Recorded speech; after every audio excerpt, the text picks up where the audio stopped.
Following Thursday's OTA practice, the Denver Broncos made a big splash, bringing in Frank Clark, former Kansas City Chief. What does that mean for the Broncos' defensive line room? Are there still any rumblings to Dalvin Cook potentially in Denver? And on top of that, we recap Thursday's OTA practice. You get that and much more on today's brand new episode, Locked on Broncos.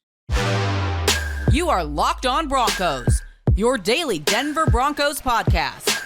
Part of the Locked on Podcast Network. Your team every day. The Denver Broncos have added a Super Bowl winning defensive lineman to their roster who will bring physicality to the table. Big news on the day for the Denver Broncos. We'll break it all down on today's brand new Locked on Broncos podcast.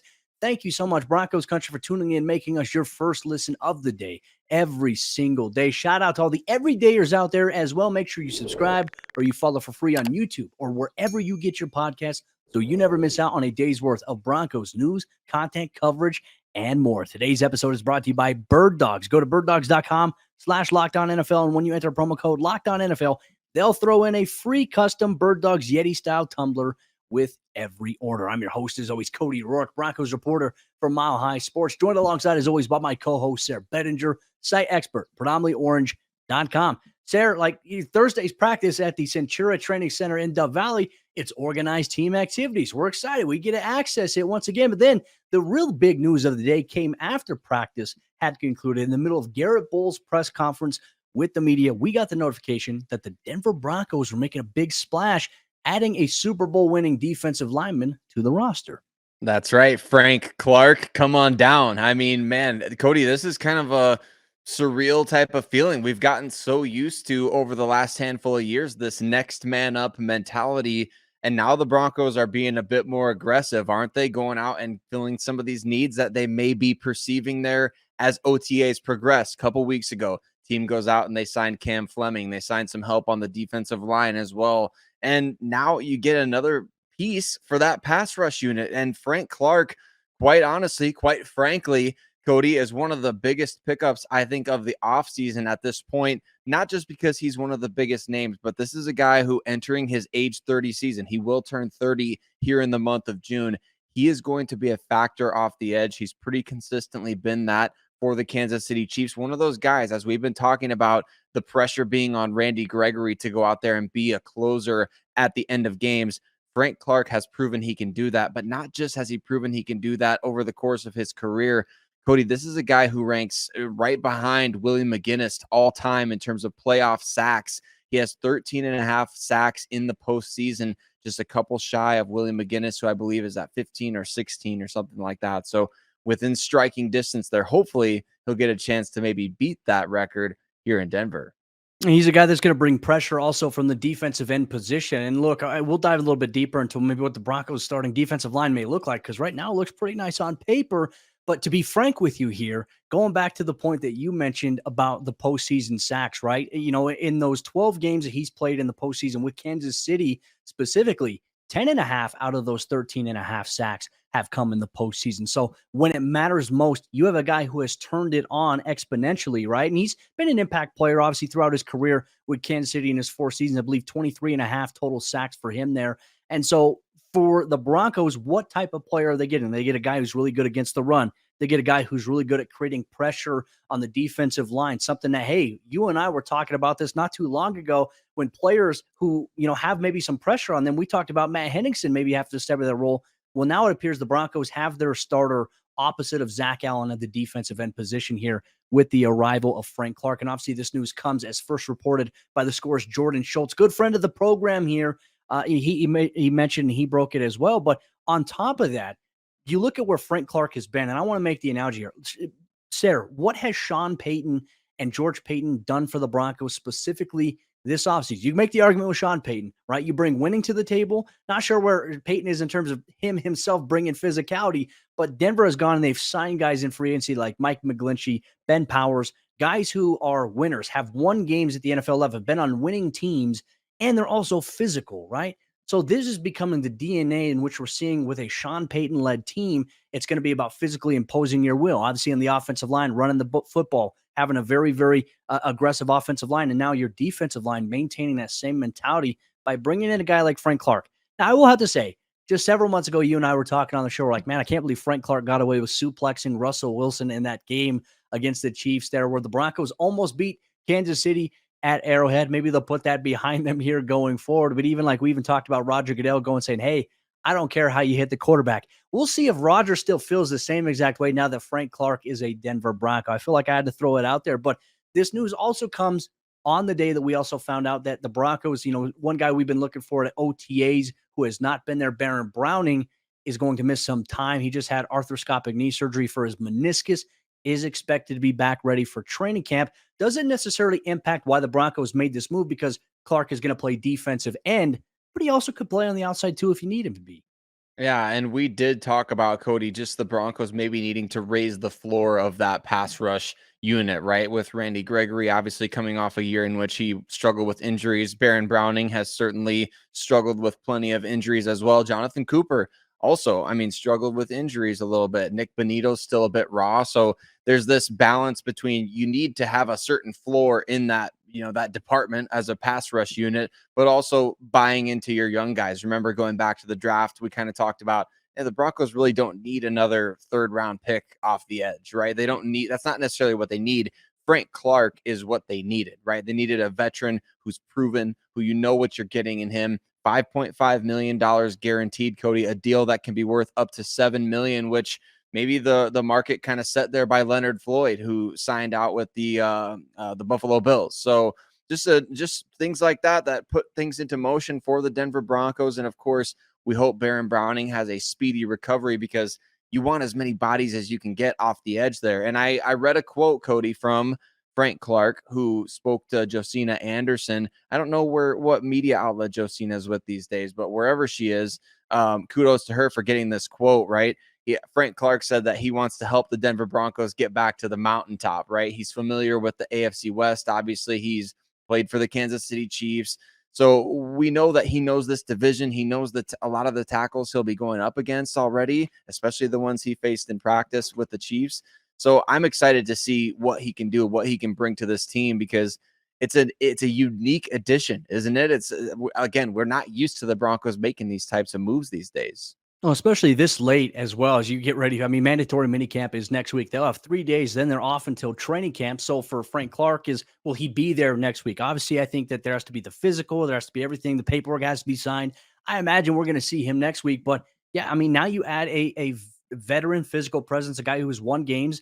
And look, I think some people also want to discuss maybe his past as well. There have been some things off the field that have created some concerns in the eyes of many people in the NFL. I know a lot of Broncos fans, when it happened, when everything was ongoing with the Chiefs, want to say, hey, look at this guy's making all these mistakes off the field.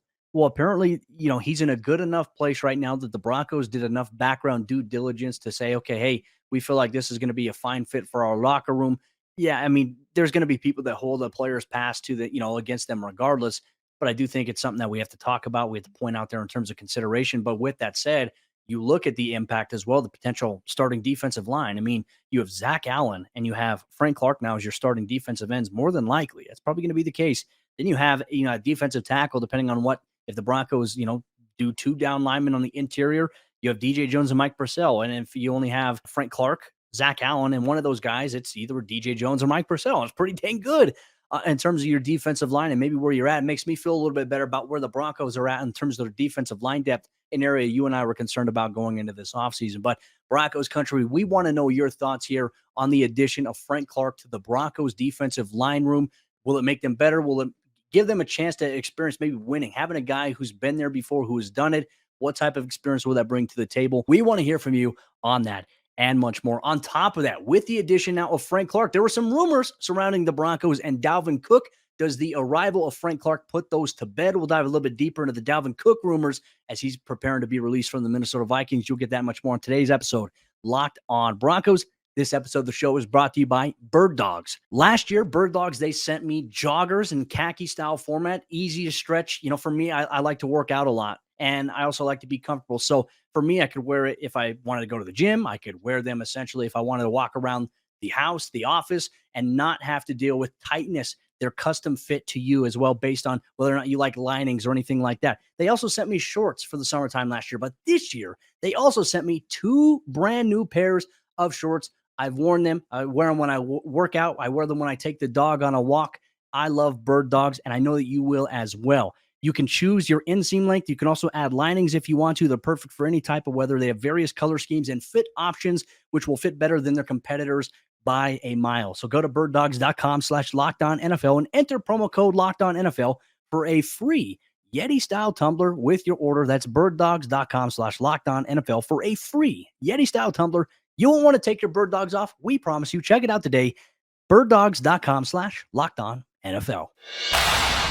Will the Denver Broncos be able to pull off the upset and pry Dalvin Cook away from the Miami Dolphins? Cody, this is a big storyline as the Minnesota Vikings finally decided to part ways with Dalvin Cook, and we've seen all the photoshops. We've read all the tweets, as many Broncos fans as dating back to, you could go back to even last year. We've been hearing about Dalvin Cook and Broncos fans making those connections when his name started to pop up in some trade rumors. But here we are. We're in the beginning stages of June, and the Minnesota Vikings actually released Dalvin Cook, or as of the time as we were recording this, Cody, that move was supposed to have gone through the NFL transaction wire, barring a last-second trade. So the assumption is, of course, that Dalvin was released by the team. And with that, Adam Schefter posted a little tweet out there saying that the Miami Dolphins and the Denver Broncos would be interested in potentially signing Dalvin Cook. I'm going to be fascinated to see how this plays out, Cody, because Dalvin's thrown out there, on his Instagram page, posting himself at Hard Rock Stadium, which is kind of the subliminal message. There's a lot of rumors now about potentially he wants to go to Miami, where he's from. That's his hometown. Makes sense. But Sean Payton, we heard he was the one who really hit it off, was the quote that I read, Cody, with Frank Clark in his free agency pursuit. What kind of thoughts do you have as far as this Dalvin Cook rumor mill? Do the Broncos really want him? Are they just is that just kind of posturing? What's your sense, especially given the recent moves the team has made at running back? Yeah, so obviously when everything was happening, when Adam Schefter put that tweet out that, hey, the Vikings are planning to release Dalvin Cook, they're also looking at trading him. We're recording this podcast as well. So if you're listening to this Friday morning, wherever you get your podcast, or if you're watching a day early on YouTube, as the time that we're recording this, nothing has formulated just yet. The plan is for the Vikings to look to potentially trade him. By the end of the day, if they can't do it, then they'll release him. He's free to sign with whatever team he wants to. Mention the Dolphins and the Broncos as teams with some interest. To your point, this all came before the Frank Clark news happened, right? So now that this Frank Clark move has happened on a 1-year deal around $5.5 million up to $7.5 million with incentives, does this make sense for the Broncos to now do? Do they need to go out and do that?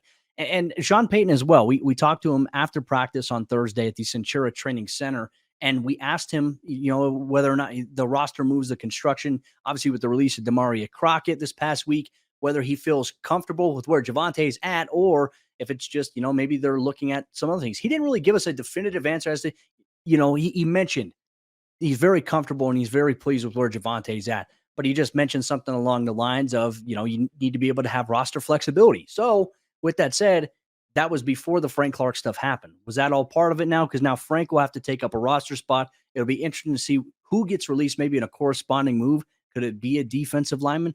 I'm not entirely sure how that's going to work out. But for me personally, Sayre, I just don't see it happening right now with Dalvin Cook coming to Denver after the Frank Clark stuff. Now, if the Frank Clark stuff didn't happen, I'd say, okay, hey, you know what? I feel like the Broncos are in the sweepstakes.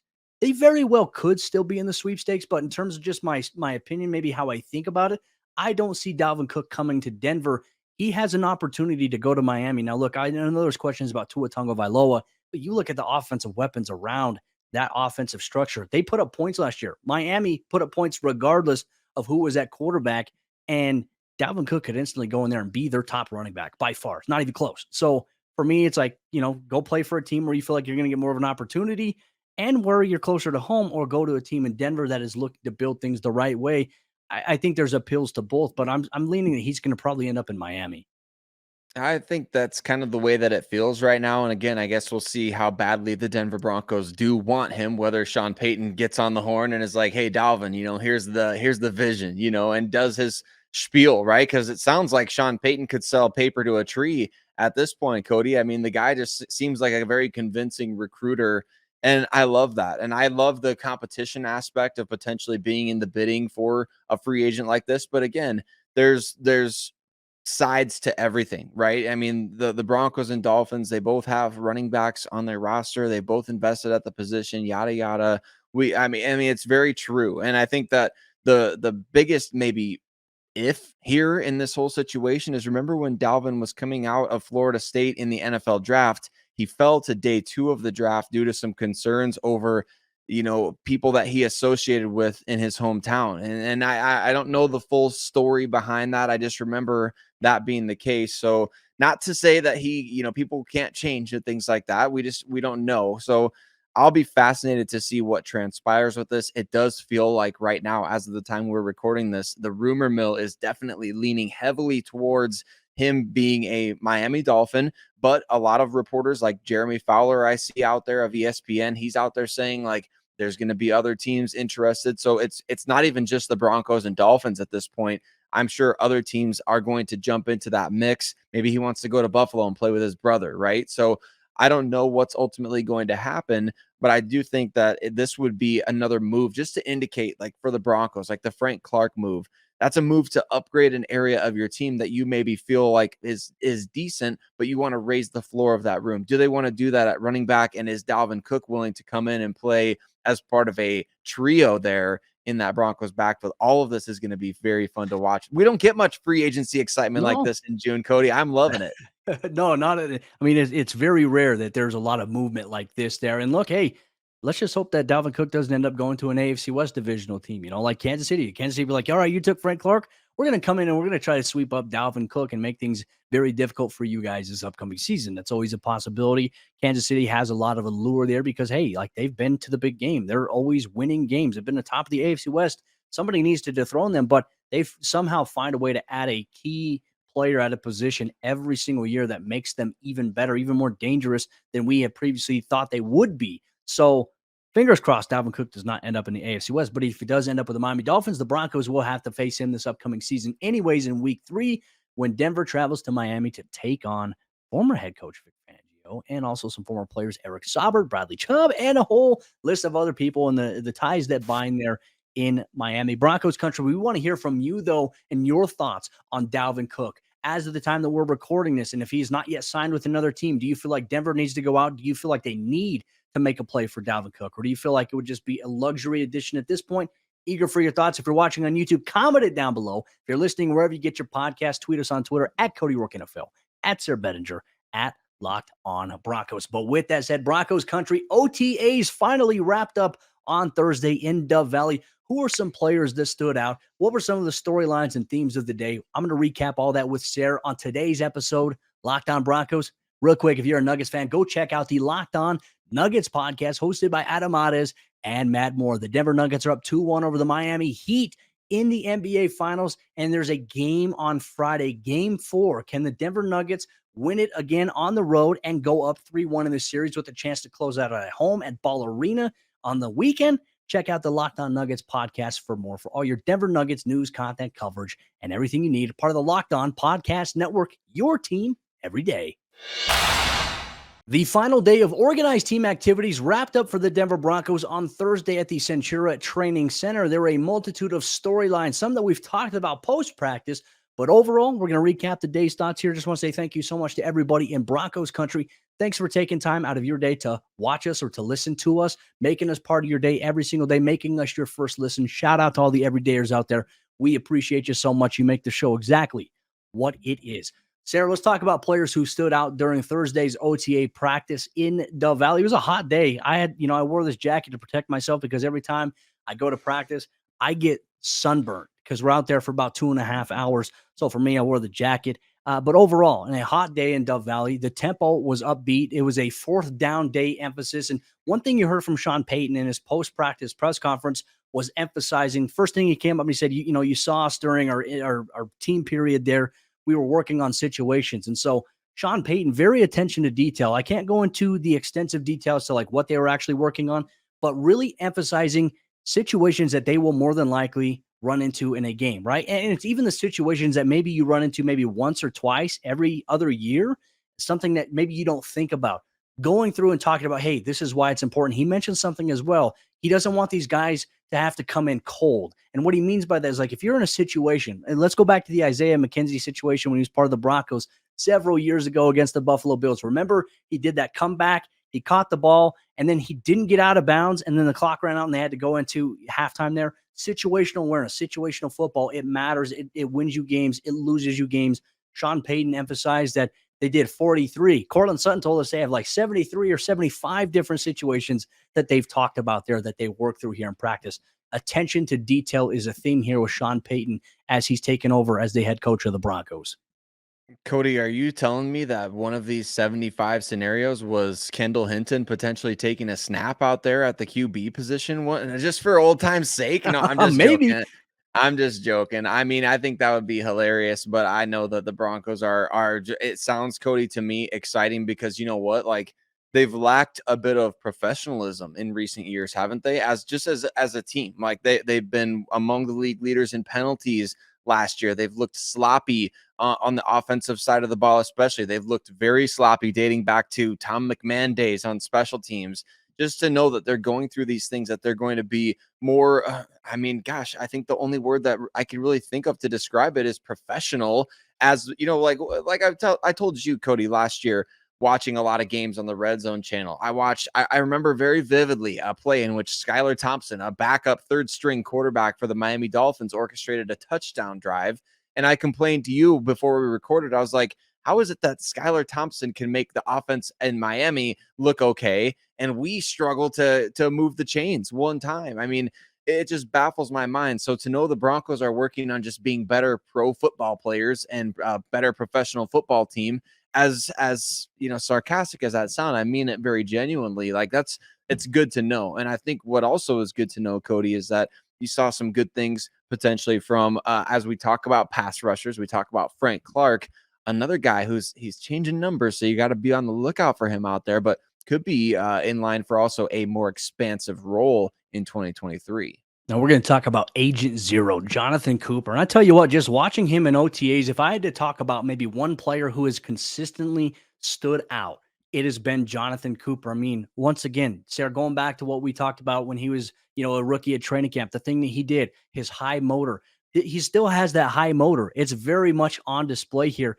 but this is a guy who's creating a ton of pressure against the offense. No matter who's at quarterback, he's generating pressure. He's keeping edge contained. He's disrupting plays. He's disrupting the makeup or the setup and development of a play. Jonathan Cooper has probably been the best player who stood out in terms of the eye test so far at OTAs. He was noticeable during Thursday's practice. But there was another player on the defensive side of the ball who also stood out as well. Well, a player you and I have talked about who can have a tremendous impact for them this upcoming season. That is Caden Sterns. He made a couple of impressive plays on the day and Thursday, making plays on the football there, getting in position, and more importantly, doing the things that we talked about for him. Like I said, he's bulked up. He's bigger in his upper body, which is nice, but his athleticism, his ability to stay on top of a route, whether it be deep, whether it be short breaking, he still has that quick twitch. He's got the ability to plant his foot and drive and get in phase. It's very much on display. He had a big day on Thursday as well in Dove Valley. And Sean Payton talked after practice about Caden Sterns, and he mentioned, health. Like that's the big thing for him, isn't it? It's been the story of the first 2 years of his NFL career. I remember that was kind of the story at the back end of his Texas career, right? It was the P word, potential. Got a lot of potential, got to stay healthy. Obviously, that's, something that players probably wish they could control a little bit more of, but it's great to hear that he's having some good practices as well. And, Cody, I think also too, offensively, we got to hear from Courtland Sutton. We got to hear from he's grateful to be a Bronco. He's looks flattered bigger. by the I'll trade say that. rumors. He's a big dude, man. I agree with you. I saw him at the podium. He's a physical presence. He's a great teammate. He's somebody you love to hear from. He's a true captain, I would say, in terms of just embodying every aspect of what that means to be a team captain. What's your impression on Courtland Sutton now? Is it the trade rumors could be so distracting, right? They could be even like make him dejected, right? They could make you feel like, well, this team doesn't want me. Like, this team didn't want me enough to trade enough to get me. Like, but he's out there. He seems to be attacking it with a really positive mindset. Like, if any of those trade rumors ever bothered him, you'd never know because he doesn't show it. And I would say on the offensive side of the ball, he's been a player that I would say has stood out consistently all throughout OTAs. just his size. Like I said, his arms look bigger. Like I've stood next to Courtland Sutton. There's a picture of me talking to Courtland Sutton. We almost had like bigger arms. His arms are bigger now. Like, so he's been putting a lot of work. I really wonder how much of the Broncos' new offseason strength and conditioning program, because there's maintenance during this part as well. And there's also a continuation as you get into training camp. I wonder how big of a difference that has made for some guys. I mean, that's something that hasn't been asked yet, but Courtland is attacking, he's saying all the right things. And look, he looks the part. And I think he can have a really, really big season this year for Denver, right? And it starts with maybe creating opportunities. I had a chance to ask Courtland after practice today about what's it like for him having Tim Patrick back, because Tim, regardless, after he went down with the ACL injury, Tim was still in the locker room. He was still like, he would travel on the road. He would be a very, vocal portion, a vocal leader inside that locker room for a lot of these young guys last year. But now he's back on the field. And Courtland just talked about knowing what it's like to be in a situation where it's like, hey, I'm getting back on the field now. I haven't done this in a while. I'm getting back on the field after an ACL. Having that same experience has been good. And those guys have really bonded. And look, we can see something special, I think, from Courtland, Tim. Obviously, Jerry's a highlight guy to talk about, but I really think the glue of the Broncos receiver room is going to be Courtland, Tim, and Jerry this upcoming season. So I'm super excited about it. There's a lot to build on. But ultimately, Denver's going to have to translate that. Like when the pads come on, do some of these observations we've seen during OTAs, do they carry over? Does one guy who maybe didn't stand out to us in OTAs when the pads were on suddenly flash like, hey, where was this guy, right? You can't do much in terms of contact during this time. So that's the frustrating part about the evaluation side. The pads are going to come on, obviously, in late July. You're going to have preseason, 2 games on the road, 1 game at home, and then guess what? The regular season is going to be here. Football is coming closer than most people realize. It's going to be a little bit of a layoff after next week, mandatory minicamp, where we will have access to Tuesday's practice, Wednesday's practice, and Thursday's practice. So I will shoot footage. I'll do a recap over at Mile High Sports. I'll write it here, and also we'll do a podcast every single day talking about what's happening in Dove Valley. But Broncos country, this is the place to be. Locked On Broncos every single day. We attend practice, we attend games, and we get to see what's going on with this team. You want objective coverage? This is the place to be. Thank you so much for rocking with us, giving us part of your day. We appreciate you so much. But Sayre and I, we will be back on Monday for a brand new episode of the show as we take a look at mandatory minicamp as things ramp up a little bit. The Broncos get a little bit more time on the field. What are some of the storylines? Will Denver make another roster move? How will the addition of Frank Clark impact the Broncos defense this upcoming season? These are some things we're going to look forward to. Break it down with you and Broncos country next week on the show.